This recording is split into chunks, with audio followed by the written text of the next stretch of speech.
person whom you're trying to reach is currently unavailable. Please leave a message after the beep.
All right, folks, Roland Martin here, broadcasting live from Los Angeles. Today is Friday, October 19th, 2018. We've got a packed show for you, including early voting surges, but voter purges could steal the election from Stacey Abrams in Georgia.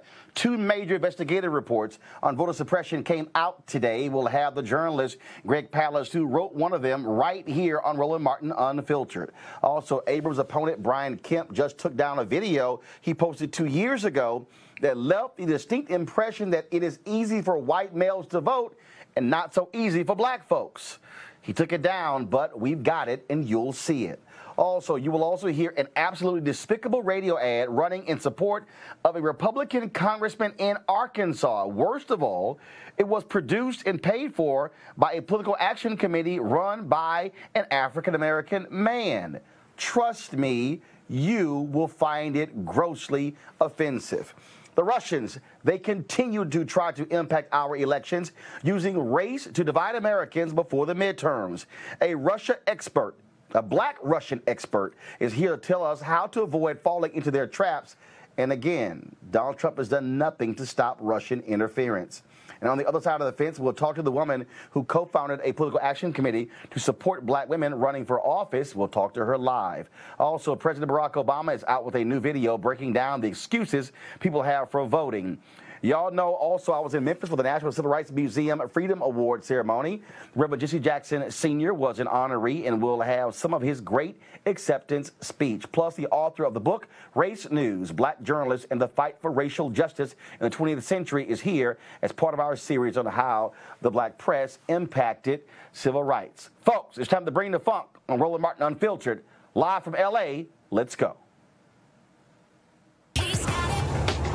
Whatever the miss, he's on it. Whatever it is, he's got the scoop, the fact, the find. And when it breaks, he's right on time and it's rolling. Best believe he's knowing. Putting it down from sports to news to politics. With entertainment just for kicks, he's rolling. It's on go, roll, y'all. It's Roland Martin, yeah. Rolling with Roland now. He's funk, he's fresh, he's real, the best, you know he's Roland Martin now.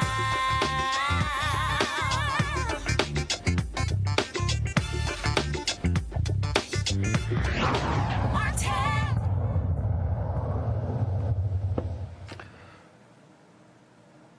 Folks, Election Day, 17 days away, but early voting and mail-in voting are already breaking records around the nation. There is a ton of enthusiasm, but we don't really know whether those voters are more Democrats or more Republicans.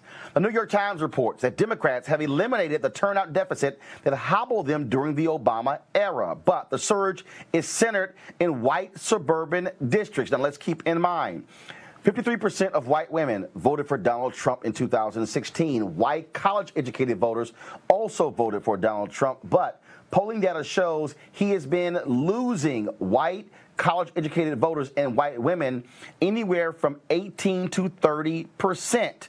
Keep in mind, people of color and young people also are not enthusiastic as educated white folks as well. Now, in Georgia, we've seen significant issues there as well. Major voter enthusiasm, and Republicans are doing their best to try to stop that. Folks, the voter suppression they have enacted is deep and wide. 53,000 overwhelmingly majority black voter registrations in Georgia are on hold right now, and they're the subject of a lawsuit. But an investigation by American Public Media, APM, found that Georgia and some other states are purging voters from the rolls for not voting. In Georgia, the number is about 107,000. Here's what the report said, quote, "There's indication that purges have disproportionately affected minority voters in some places. Analyzing all the Georgians purged in 2017, APM reports found that in 6 of every 10 counties across Georgia, black voters were canceled at a higher rate than their white peers for inactivity. And in more than a quarter of those counties, black voters were removed at a rate 1.25 times higher than their white peers." Now remember, in Georgia, Stacey Abrams' opponent is the Secretary of State, Brian Kemp, the man that controls the voting rolls. He also, of course, did not recuse himself or resign. Now, previous folks who ran for governor, who was Secretary of State, they did so, but he chose not to do so. Now remember, the U.S. Justice Department used to make sure stuff like this didn't happen, but when the Supreme Court voided Section 4 of the Voting Rights Act in Shelby v. Holder, that threw the door open for these southern states to do whatever they wanted without any DOJ intervention. Now, you have civil rights organizations who are filing lawsuits against these various states to stop them from doing so. But here's where the Supreme Court comes in as well. And this is where, by the Republicans preventing Merrick Garland from getting a hearing and a vote, helped them. In the Ohio case, a white man from Ohio sued the state because he was purged from the voting rolls.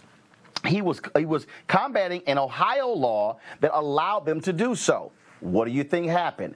That case went to the Supreme Court, and a 5-4 ruling, the Supreme Court, the Republican conservative Supreme Court, allowed voting purging to take place. As a result, states all across the country followed Ohio's lead, and they've been purging people who have been inactive for 1 or more election cycles. Here's some more of the American Public Media report. Quote, "Of the most common voter suppression tactics studied this year by the U.S. Commission on Civil Rights, a federal agency, voter ID laws, proof of citizenship requirements, purges, cuts in early voting, and polling place enclosures, Georgia is the only state once under federal oversight to have adopted all 5. But that's not the only investigative report and lawsuit today in Georgia. The man behind the report and the lawsuit is Greg Palast, an investigative journalist. He joins us right now. Greg, what we are seeing here, and we've talked about this, and I've covered this for years as a journalist. This is clear and precise efforts by Republicans to try to keep as many people as possible, shave them off the voting rolls in order for them to be able to compete with the surge of black voters, Latino voters, and young voters.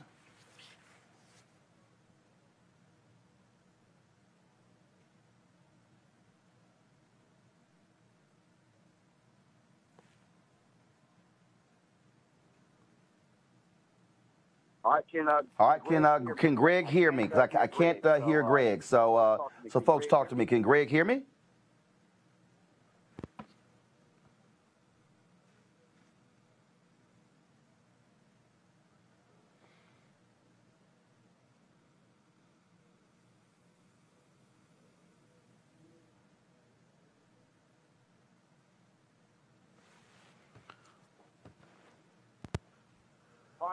All right, folks, for some reason, we can't hear Greg Palast, so hold tight 1 second. We're going to come back to Greg once we figure out Greg's audio issues. We can see Greg, but we cannot hear Greg. All right, folks, now, Brian Kemp, of course, who is the Secretary of State there in Georgia. Give me 1 second. See Greg. Secretary of State in Georgia, folks, he is the one who is behind these efforts. Now, check this out. He released a PSA 2 years ago about voter ID. We want you to watch this video. I want you to see who can vote in his video and who cannot vote. Press play. At a designated advanced voting location, the process is exactly the same as voting in person on Election Day.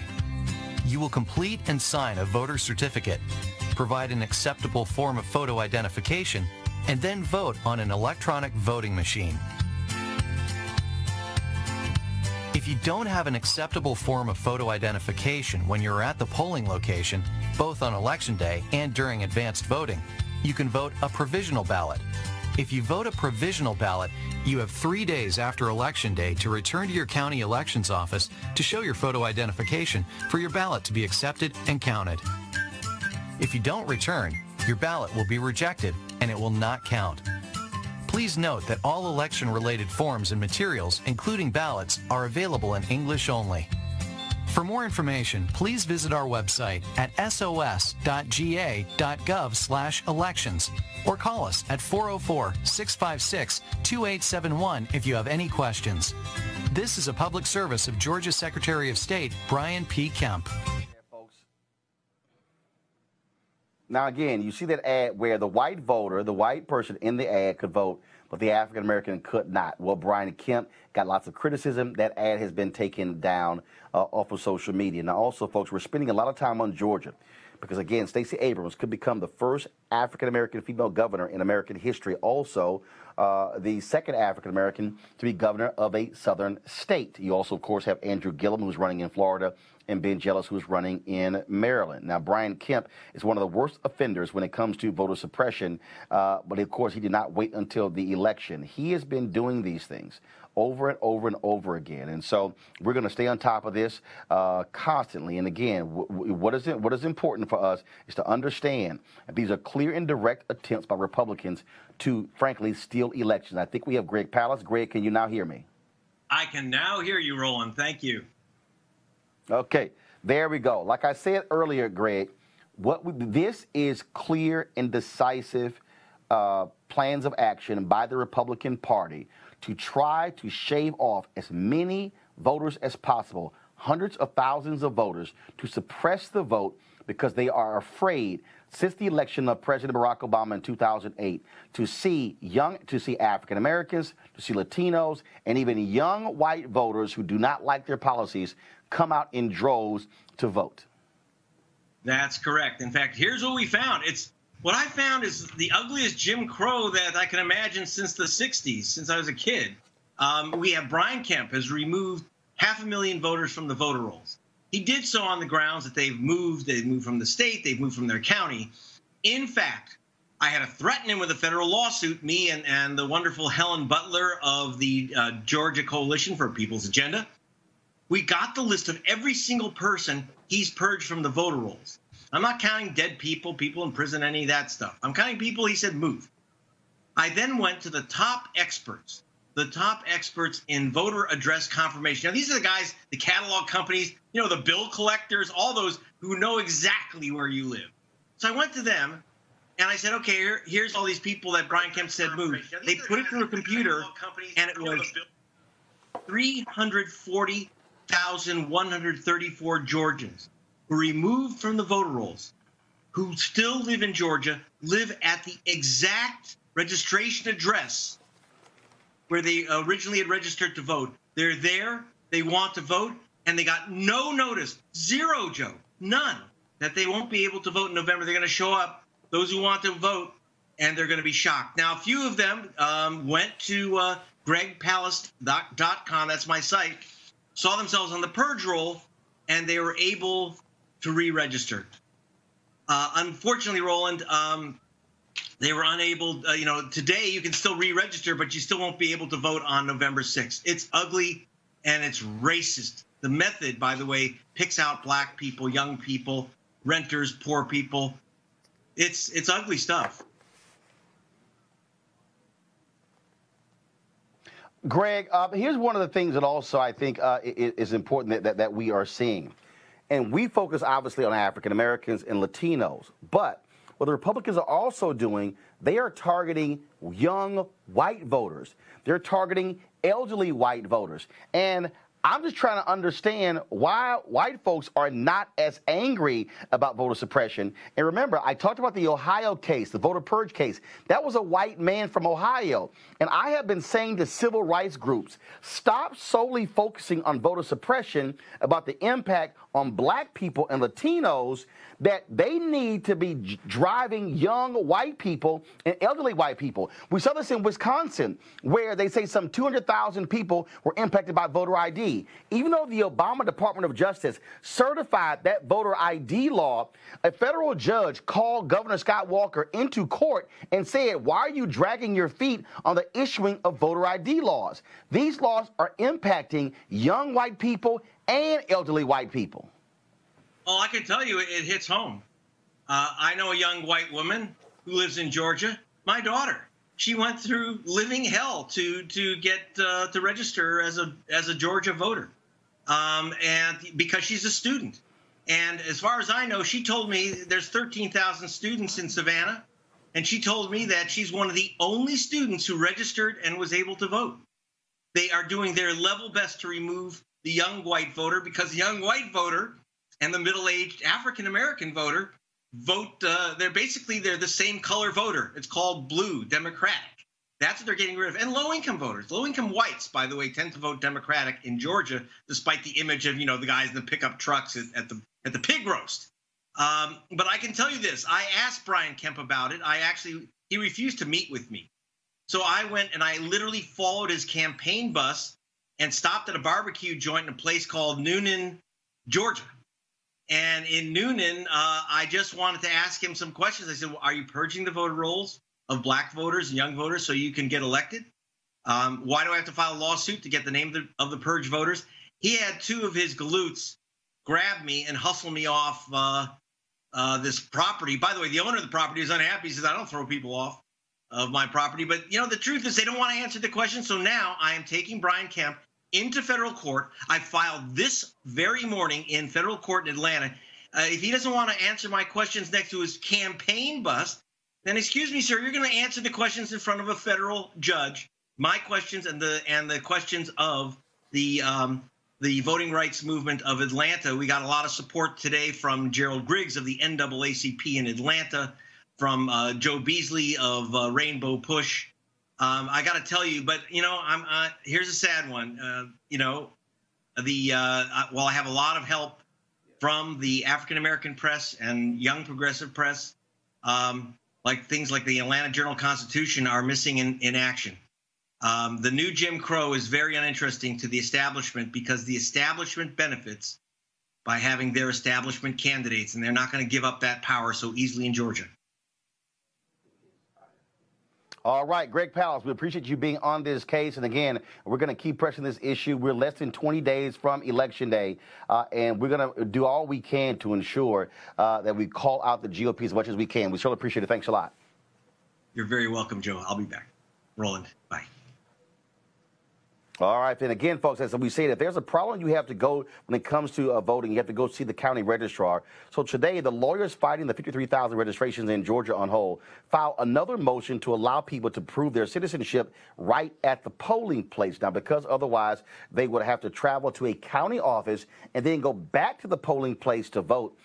As the lawyers wrote, this is burdensome for anyone, but particularly for those who reside in large counties, who rely on public or shared transportation, who typically walk to their polling location, or who have jobs or other time constraints that limit the amount of time they can spend voting. Right now, I want to go to my panel to talk about this here, so they can also weigh in on this in terms of what is going on. So let me first bring up Eugene Craig, CEO of the Eugene Craig Organization. Also joining us is Cleo Monago. Super Black is in the house. Cleo, glad to have you there as well. First of all, I want to make sure you guys can hear me. Eugene, you there? Loud and clear, brother. Loud and clear.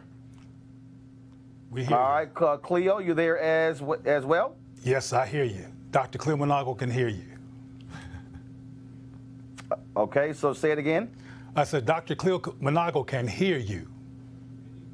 All right, there we go, Super Black. And we also have, of course, Brandon Cooper with Prince George's County Republican Party. I'm going to go to you first, Eugene. The thing here again, when we talk about Republican and voter suppression, it's amazing to me how I hear people go, oh, no, this is a voter suppression.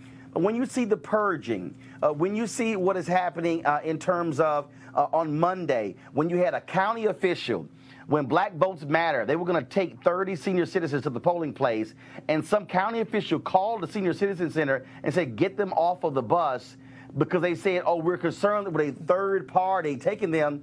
A third party can drive people to the polls. Absolutely, absolutely. I mean, you know, the voter suppression tactics and operation are in full swing in Georgia and multiple other states. You know, to have 500,000, voters, largely African American, purged from the voting rolls for no other reason, for literally no reason. I mean, it's been proven that, quote unquote, voter fraud largely is non-existent at every level. But what's going on in Georgia with these voter suppression tactics are absolutely despicable. They're racist. They shouldn't be taking place. At every level. But they're also old. And what I mean by that is that, with the exception of you, Roland, I don't hear about voter repression throughout the year. And I hear about it more around voting time than I hear previously. And this is something that's been happening on record since before 1946. So my concern, as you've heard me say many times, and hopefully people in position to do something about this hear this, is that why do we wait till before an election to talk about a cliche that we can almost predict is going to occur, particularly in the age of Trump, but preceding the age of Trump? My concern is our lack of anticipation regarding these norms of racist barriers to democracy. It's not new. It's been around a while. We should be prepared and be deflecting it before we get right before the vote. Yeah, me and you go back and forth, Roland, about certain tactics that we may disagree on, but I think clearly the purging of voters who are infrequently voting, to me, that's distasteful, targeting, as you pointed out, not just minorities, but also white voters who tend not to vote for the party that's doing it. So I think this is definitely a broader issue, an issue that's been going on, as Cleo mentioned, for a long time, and it's something that is impacting all communities across this country. And so I hate the politicization of the issue, and that's where me and you sometimes disagree. As Cleo was pointing out, I hate the fact that sometimes we get lost in minutia because parties on both sides take it to the hyper-partisan level and make it a political issue. Voting rights should be apolitical, whether you're Republican or Democrat, black or white. The access to the vote is the foundation of our democracy. And so I definitely agree that we need to be fighting these barriers, no matter who is behind them, to make sure that the right to vote accessible to all Americans. But the issue is this. The issue is this. When it comes to voter suppression, it's largely one side taking part in it. I mean, you aren't hearing, Republicans in Philly or Houston or New York talking about their being purged from the voting rolls. But what you do see is you see, black folk and young white folk and college kids and, older, white people that don't necessarily vote Democrat. They're seeing themselves systematically purged from the voting rolls. You're seeing national commissions set up to purge people from the voting rolls. I mean, I'm of the belief of that. Hey, even as a Republican, you fight for every vote. I don't need you to deny people their constitutionally protected right to vote in order to win an election. And that's what's happening. I mean, it's a partisan issue because one side is overwhelmingly involved in the impact of it. It is a partisan issue. And earlier, Roland, you mentioned that women who voted 53% for Trump and young whites were backing off from Trump based on a poll. I think we should be concerned about these polls because there were polls back before Trump became president that predicted that Hillary was going to win, and these polls can be very incorrect. I don't trust these polls, and I really don't trust in terms of what white people say in public and what they do in private.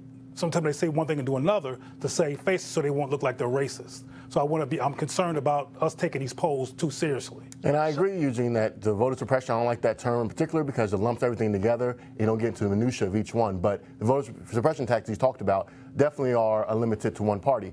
But voter disenfranchisement, I do not think is limited to one party. And you look at here in Maryland, we talk about that a lot. But the NAACP back in 2010 came out with complaints against the Democrat-controlled legislator in Maryland for chopping up black communities in order to, again, get favorable districts for Democrats. And so I think the issue of voter disenfranchisement is definitely visible on both sides of the aisle. Brandon? Yes, sir. Yes. Brandon, there's a distinct difference. Brandon, there's a difference. There's a difference between gerrymandering and voter suppression. Gerrymandering is a fundamental problem in this country. Right. The Supreme Court recently, in the case they had in Wisconsin, they booted it back to the lower court, and they never really decided it. The issue that we're talking about here is, again, when you have all these tactics being used to shave people off the polls. And Eugene, I got to ask you, and I've been saying this now for 2 or 3 years. When are we going to see a group of black Republicans stand up and say, damn it, Republican Party, stop suppressing people's voting rights, especially African Americans? I'll give you a very candid answer. You may see a small select group emerge to do something like that. There are some discussions taking place, but you probably won't see a larger group, especially among the super MAGA folk. I personally, the super Make America Great Again folk, the super MAGA folk, the folk that run around the red hat, as if it's, their Superman cape. But I can tell you personally, and if you want a record of it, I can give you a record of it. I've asked, I'm in part of a group of about 60, 70 black Republicans, and I said it straight up. I said, listen, when are we going to take a stance against this? Anybody down for oppressor? I had one person respond. The Katrina Pearsons were silent. The Lynn Pattons were silent. You're super. You have a lot of folk that as long as their vested interest is in working through the party system, or making sure they don't piss off Team Trump, or make sure that they can be the voice of hey, this isn't necessarily quote unquote racist. You're not going to see it. But I can say that on the flip side, there is a small group of black conservatives, black Republicans that are talking through and working through just that. Coming together and putting our foot down and saying, listen. If you want us to go out and grab black votes, if you want us to help diversify the party, if you want us to take the message to communities that you are terrified and afraid to step into, then you need to do your part and stop with these voter suppression tactics. At the risk of offending, my Republican brothers who might be an exception to this, from my experience in talking to Republicans, which I do all the time, black Republicans, many of them become Republican as opposed to Democrat to step away from race-based discussions and race-based politics and want to be more neutral, more capitalist-oriented or do something other than what the Democrats do, which is often so-called race bait.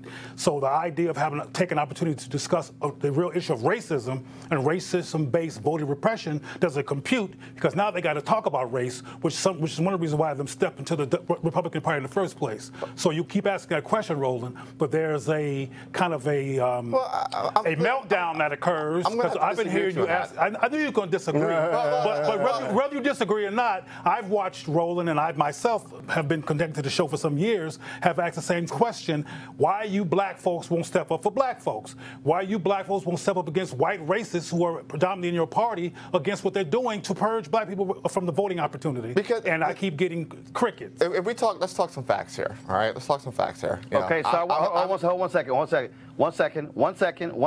I want Brandon to respond, and then I gotta play this next ad because I can't wait to hear the three of y'all got to say about this one. Brandon, go ahead. All I'll say, man, you called me up earlier talking about the issue between gerrymandering and voter suppression. I pointed out, and I agree with you 100%, as I said, that the tactics of the Republican Party to purge voters from rolls who don't vote frequently is limited to our party, and it is wrong. So don't try to walk over that aspect as if I'm not agreeing with you.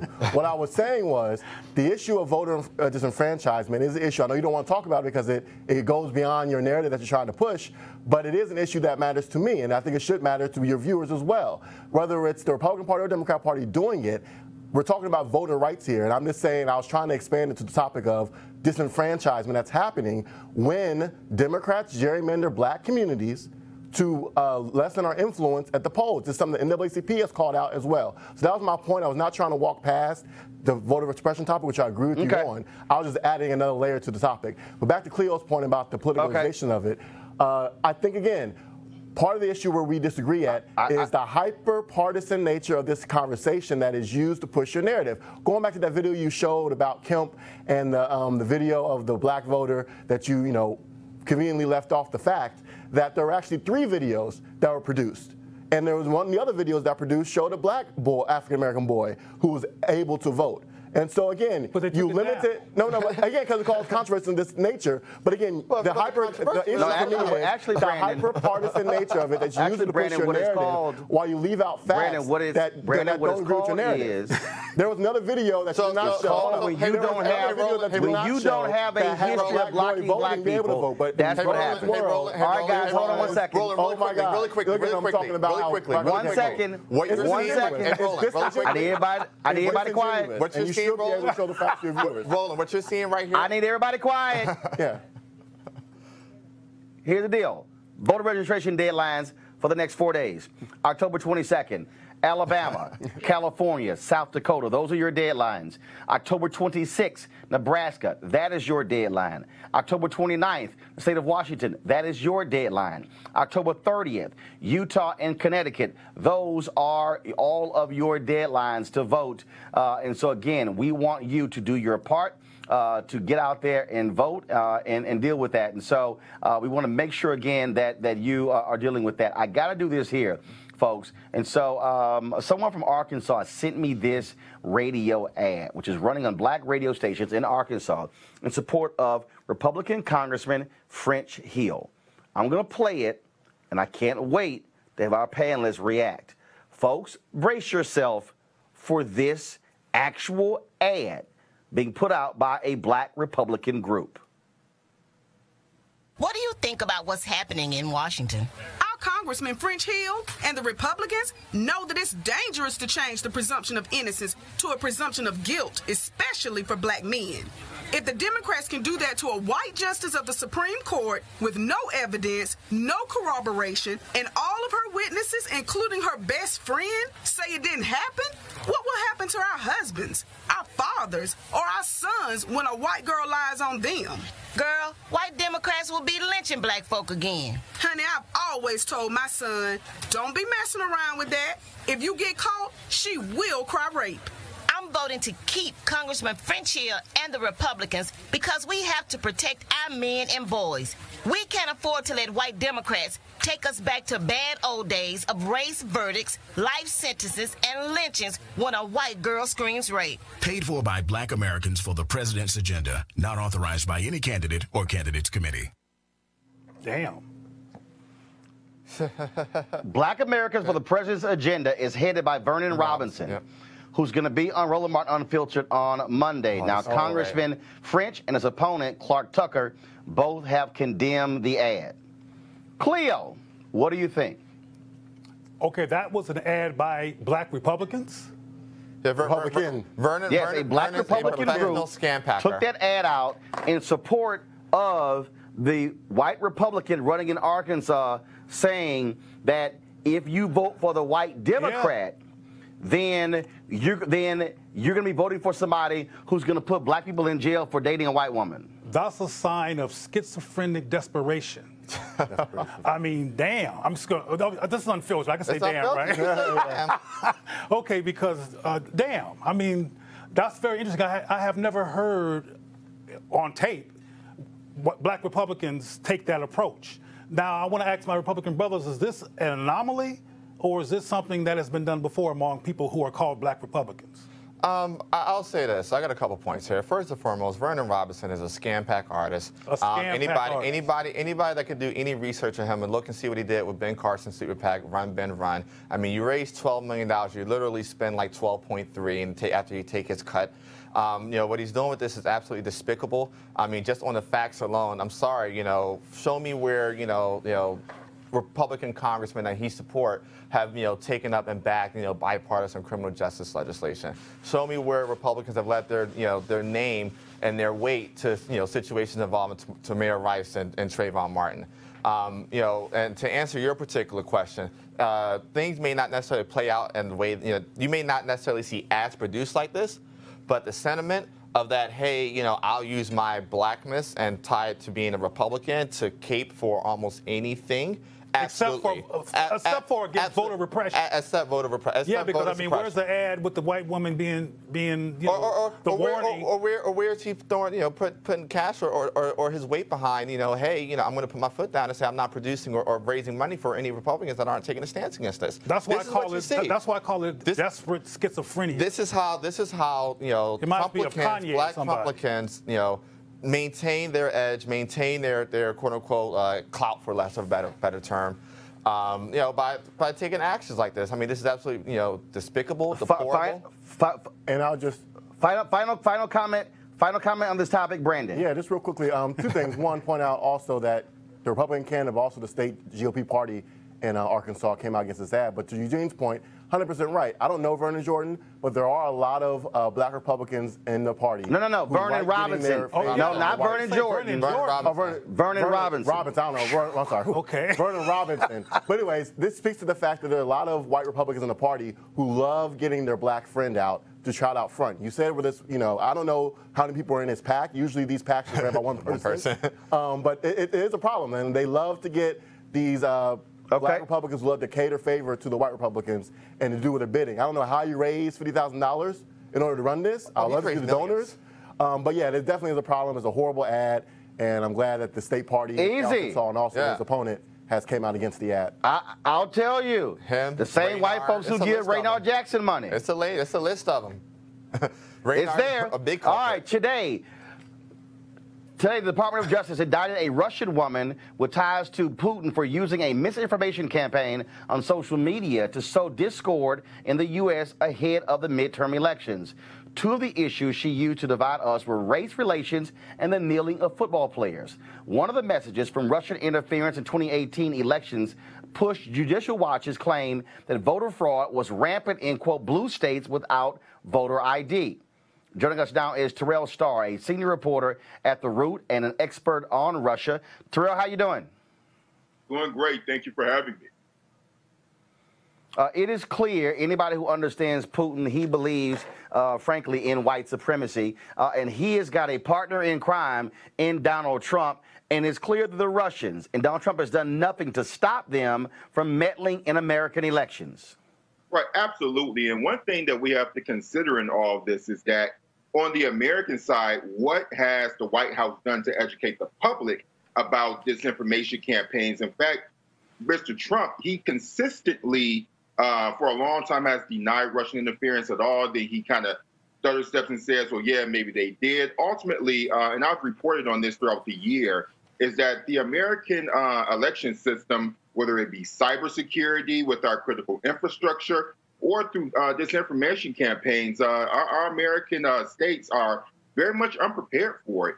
And particularly through media, if you noticed, if you read some of the reports on this recent indictment, on these recent charges, is that a lot of the American media have been using these Russian bots, Twitter accounts, and inserting them into stories. And so there is a media education that not only readers and viewers need to partake in, but also media producers like myself, like you and others, who need to look at what type of information an account is producing, whether or not that person is real or not. So this is pretty much a new stage in our, in our media era where we have to be a lot more careful about what we're consuming. But unfortunately, the leadership from the White House seems not to take it seriously. And during these midterms, we very well could suffer for that.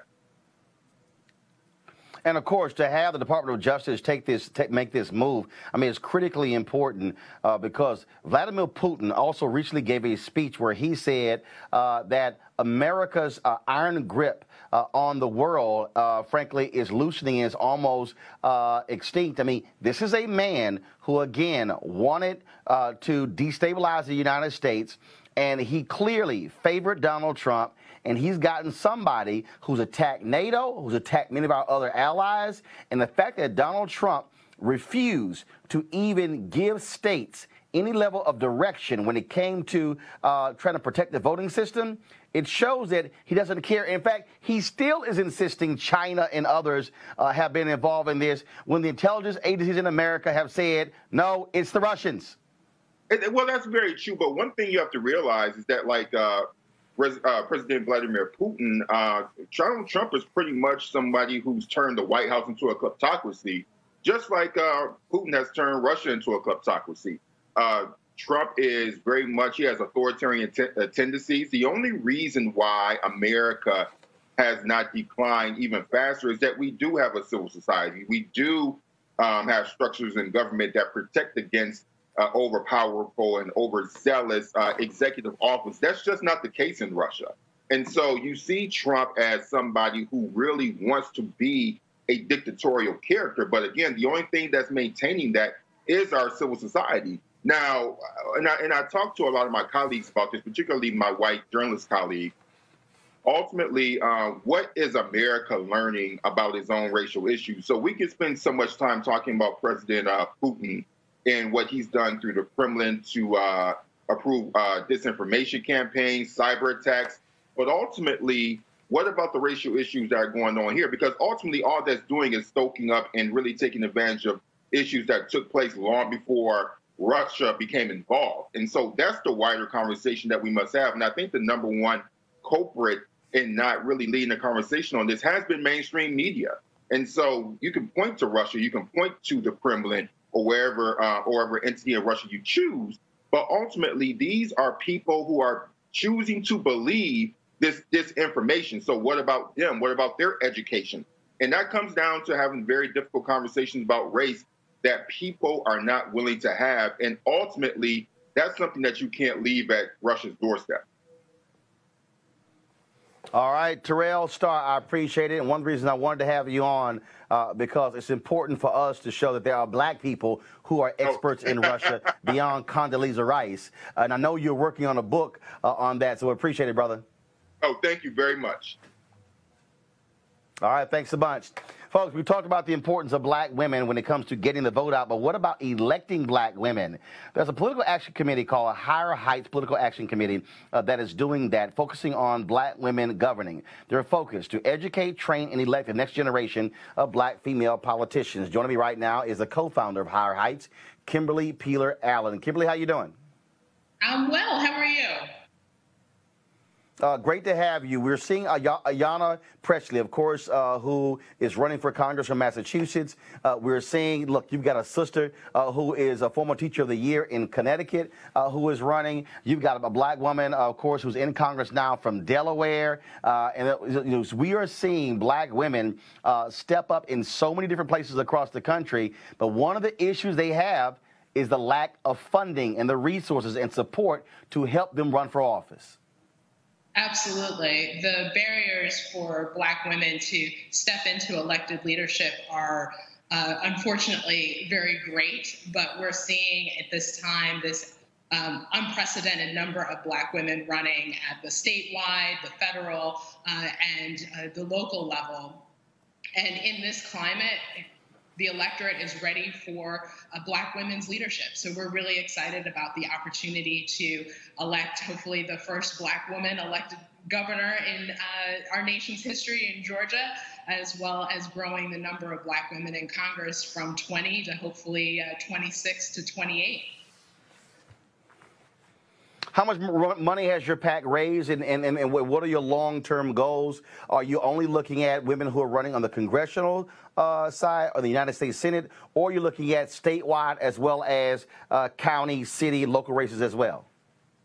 So Higher Heights for America PAC is supported by the members of Higher Heights for America, and we are really focused on not just contributing directly to our candidates, but also mobilizing Black women across the country and our allies to support these candidates. So whether it is making sure that we have a robust volunteer operation going into all of these campaigns, or that they are hosting their own fundraisers and supporting events and supporting the campaigns, as well as talking about their campaigns on social media. So we are focused right now on candidates at the federal level, as well as statewide executive office, and the mayors of the top 100 cities. So last year, we were very focused on making sure 2017 was the year of the Black woman mayor, and we went from 4 Black women mayors to now 7, which is a record high, serving simultaneously.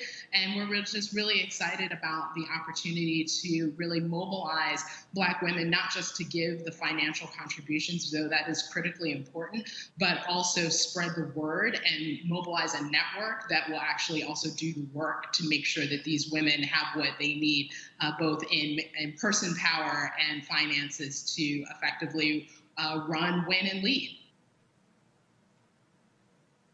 All right, then. We're Kimberly Peeler-Allen. First of all, how can somebody reach you if they want to support Higher Heights Political Action Committee? You can find us on the web at higherheightsforamericapac.org. On social media, we are at Higher Height PAC on Twitter and on Facebook. All right, Kimberly Peeler-Allen, we appreciate it. Thanks so much. Thank you. All right, folks. On Wednesday, I was in Memphis, of course, for the 27th Annual Freedom Award presented by the National Civil Rights Museum. This weekend, Roland Martin Unfiltered, we are going to be live streaming, restreaming that award ceremony. Among the 3 honorees were Reverend Jesse Jackson Sr. and Vice President Joe Biden. This is what Reverend Jesse Jackson Sr. Had to say during his acceptance speech before the packed audience at the Memphis Orpheum Theater. We're here tonight not because Dr. King died, because he lived.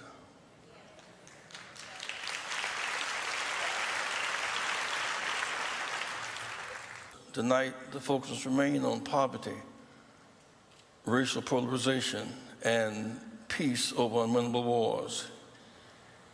You focus on early voting. What would he be doing tonight? What would he be doing tonight? He would be focused on early voting, which began in Tennessee today. He'd be celebrating the light that came to Shelby County in the last election. If in fact, if this room were pitch dark and there were no lights, one candle would challenge all the darkness. The power of light. A lot of darkness coming out of Washington these days, a lot of darkness. Attacking the women, then mimicking them, darkness. Attacking journalists, saying they're a threat to democracy. Sending them up to be hurt and killed, darkness. Babies locked up in cages on borders as a strategy to turn immigration, darkness. Attacking our neighbors, the north and Canada, the south and Mexico, Germany and Britain, darkness. Attacking NATO, giving a comfort zone to Putin, darkness. And yet, when it's darkest, you see the stars more clearly. It's dark, but there's O'Rourke in Texas. There's a light coming out of Texas.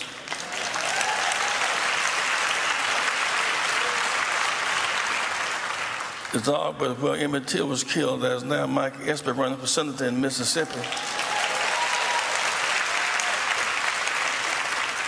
It's dark, but where there was Rosewood in Florida. The stolen election in 2000, there's now Gillum running for senator, for governor in Florida. It's dark in Georgia, where Maddox held up an axe handle to threaten our freedoms. And now Stacey Abrams is going to be the next governor of Georgia.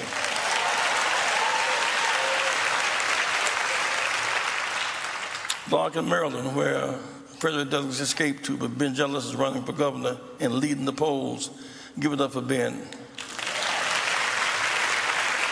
Memphis has never gotten its fair deal in this analysis of this season. Memphis is the capital of the Delta. And while we as Christians appreciate the role of Bethlehem, our redemption comes from Calvary. The resurrection does not take place far from the crucifixion. Atlanta is not the king's Bethlehem, but Memphis is his Calvary.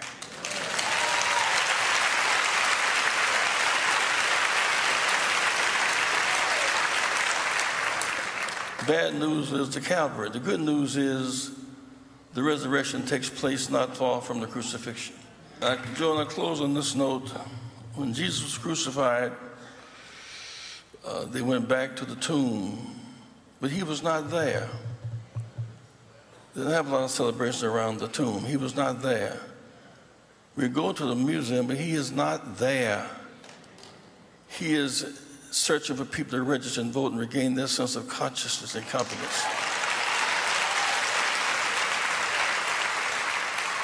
He is somewhere making crooked ways straight and exalting valleys.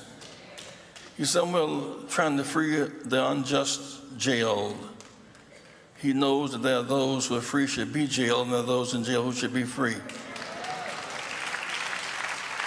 You'll be somewhere tonight trying to exalt us to another level of consciousness and love one another as he has loved us. Lastly, we learn to survive apart. But we have a greater lesson, learning to live together. The Civil Rights Movement won in the South. We couldn't use a single public toilet. We couldn't rent a room at Holiday Inn with money. We couldn't buy ice cream at Howard Johnson's. Black and brown soldiers sat behind Nazis on the American military base in 1962. But tonight, we have won those battles. And so I say to you tonight, don't give up, and don't go weary of well-doing. There is still yet a great kingdom. I've seen a lot in my life and time, but my spirit leads me to feeling good about tonight, because in all I've seen, all the places I've been, I have never seen the righteous forsaken. Not their seed beg for bread. God bless you. I can go in between 4 and 4. All right, folks. First of all, we're going to go to a break right now. Thank you, Reverend Jackson. Don't forget, we're going to be live streaming. The Freedom Awards this weekend. Also, just so y'all know, I'm broadcasting live from the Young Turk studio here in Los Angeles. And then in about 10 minutes, I'm actually going to be going live with the Young Turks. And so I'm also communicating with their producers. So when I finish, I'll be walk right over to their studio and join them there. So right now, we're going to go to a break. And then we come back. We're going to talk with a book author about the power of the black press historically. This is Roland Martin Unfiltered. I don't care about politics. Look, I don't care about Pokemon, but that doesn't mean it won't keep on coming back. That's actually what people in power are betting on, that you'll check out, that you won't vote. And when you opt out, that's what allows other people to essentially fill that void. It allows them to do nothing about the things that you'd like to see government do. So if you really want to throw a wrench in their plans, throw them out. vote in somebody better. Next, why bother voting when I can't relate to the candidates? Now, this is actually a good question. For way too long, politicians haven't been representative of America as a whole. But that's changing this year. More women are running for office than ever before. More LGBT candidates are running for office. First-time candidates, young veterans of Iraq and Afghanistan, young leaders from across the political spectrum. So this year, more than any other year, you have the chance to change the face of politics so that it looks more like your own. You remember those hearings where members of Congress were asking Mark Zuckerberg questions like they'd never used the internet before? That's because they haven't. Here's your chance to vote for people who actually know what the internet is. All right, folks. Also, I'm going to take a little break right here, talk about one of our sponsors, freeprints.com. If you're like me, you want to be able to sometimes print out photos, not just email folks or airdrop those photos, then you need to have a source. Well, freeprints.com allows you to get 1,000 photos, 1,000 4x6 photos that you can actually print out at a nominal cost. They'll be shipped directly to you. You can print not just from your phone, but also from Instagram, Facebook, or even Twitter as well. It is the top app out there, some 100,000 5-star ratings. If you go to Google Play or go to iTunes, you can actually download their app, freeprints.com. But do me a favor, when they ask what did you hear about them, what's the promo code, put in the name Roland, R-O-L-A-N-D, so they know that our followers, our viewers, are the ones where they actually saw this. And so we will surely appreciate you do that. And so support those who are supporting us. So I want you to support freeprints.com. All right, folks. As you know, I'm very much about black media and the importance of black media. And there's a new book out that talks about how critically important black media is, even in this time right now, in terms of we're looking at the election. Cleo made the point early in terms of not hearing as much about voter suppression on other networks as you're hearing right here on Roland Martin Unfiltered. That's the case with the Tom Joyner Morning Show. That was the case when I had my TV One show. None of those things have changed because we understand how critically important these issues are compared to mainstream media. And so as a result, we want to talk about that. And so here's my next guest. And first of all, it's a great book. And I want you guys, his name is, of course, Fred Carroll. So it was Fred Carroll. And so the book is called Race News, Black Journalists and the Fight for Racial Justice in the 20th Century. Fred, glad to have you here. Well, thank you, Roland. I appreciate you asking me to be on. Bottom line is this here. When you look at the 20th century, it hasn't changed in the 21st century, that the people who care most about black people are those who are black journalists who are getting those stories told. Yeah, I think that's true, and that if you look at, and I think that this all goes back to the doctrine of objectivity, right? Objectivity defaults to the status quo. And so by defaulting to the status quo, that means that any group that is marginalized in society is going to struggle to have their voices heard, even as the mainstream press has shifted from being an exclusively white press to being a more inclusive press. And Fred, when you talk about in terms of the roles there, we're even seeing it today among black journalists that the issues that we know are critically important to our people, we know how to talk about them. And in fact, the other day, the folks with the Common Good, they actually have a political panel taking place at Hunter College next week. And Hunter College is 65% people of color. The political panel discussing the 2018 midterm elections is all white. A perfect example of leaving out critically important voices. Yes, right. Well, the problem, so with the doctrine of objectivity, right, is that there's no reform impulse there. And so my book, looks at black journalism across the 20th century. And one of the things that I look at is how the commercial black press, and here we're talking like the Pittsburgh Courier, the New York Amsterdam News, Chicago Defender, Baltimore Afro-American, those types of newspapers, what they do after World War II, as the Cold War's taken shape and as anti-communism is growing as a movement, they distance themselves from the radical impulse that had actually, I think, enlivened their journalism in between the two world wars. And once they remove this sort of radical impulse with very good pragmatic reasons, right? They're trying to protect their businesses. But what they do is they sort of rob their journalism of a sense of mission, of a sense of posing an alternative to a racist status quo. And I think that you can see parallels, right, like with that to objectivity today, because objectivity doesn't come at a viewpoint from a moral perspective, right? It'll just say, well, this side says this and this side says that. And then I think that what the journalists, black journalists throughout the 20th century were doing was like, yeah, this side says this side says this, and this side is trying, but this side is trying to actually uphold the promise of the Declaration of Independence. This side is actually trying to say, to fulfill America's highest ideals, which is something that objectivity never really allows journalists to maneuver and try to fulfill. Yep. All right, then. The book is called Race News, Black Journalists in the Fight for Racial Equality, Racial Justice in the 20th Century by Fred Carroll. Fred, we certainly appreciate it, man. Thanks a lot. No problem. Thank you.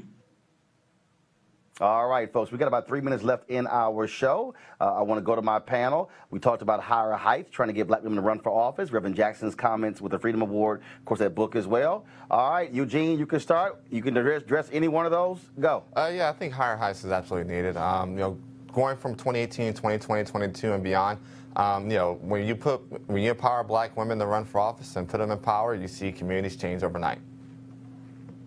I just want to mention, Cleo Monago. Yeah, I want to mention that I'm glad that you uplift Jesse Jackson, because a lot of people forget him among the young people, so maybe they'll remember him because of your efforts. But what he said about Ben Jealous in Maryland is not true. Ben Jealous only has like 20% of the vote according to polls. Also, one of the questions that came through my mind during the segment on black women being more involved in politics and getting these positions is I want to have a conversation maybe another day about what difference is this making on the ground in terms of things improving for black people, that black people get into these traditional positions of politics. That's a discussion that we don't have time for, but that's what crosses my mind, is what difference does it make? And I know that when Obama was president, when it came to knowledge and beliefs and attitudes among black people, didn't a lot of things change regarding them feeling more empowered politically? Matter of fact, as you know, when it was time to go to the polls to vote, a lot of people still didn't turn out. So I'm just wondering, what difference does it make beyond symbology? Yeah, and just piggyback on that, I know you mentioned, we always talk about how black women are the most loyal demographic for the Democrat Party. And I know we used to have Dr. Avis Weaver on the panel with me sometimes talking about the issues she's having. But kind of to Cleo's point, it'd be interesting to find out, is that a record amount of mayors, a record amount of elected black women rising, particularly in the Democrat Party? How is that translating to influence in the party in that nature? And also back to Jesse Jackson, we may disagree on some political issues, but I have to agree that he's been a fighter for our community and putting what's right first. And I just want to echo his points that Ben Jealous is not up in Maryland as a member of the Maryland Republican Party. He's down by about 20 points and doesn't look good coming out of the election in about 3 weeks. All right, folks, let me thank all of you for being with us and all of our guests today. Folks, don't forget, you can support RolandMartinUnfiltered.com, this show by going to RolandMartinUnfiltered.com and joining our Bring the Funk fan club. We certainly appreciate that. Folks, don't forget, we'll be live streaming all of our shows this weekend, including my conversation one-on-one last night with Jason Whitlock, and the Freedom Awards from the National Civil Rights Museum. We'll be live streaming that this weekend as well. Plus, I'm here in LA for the Taste of Soul. Look out for that live stream as well, folks. This is why we are here, giving you stuff nobody else will, because this is no laughing matter. We can't spend our time talking about jokes and just watching the same sort of nonsense. We need to be feeding our minds plus feeding our souls. Folks, thanks a bunch. Y'all have a great weekend. Everybody here in LA with Roland Martin Unfiltered, have a great one. Holla!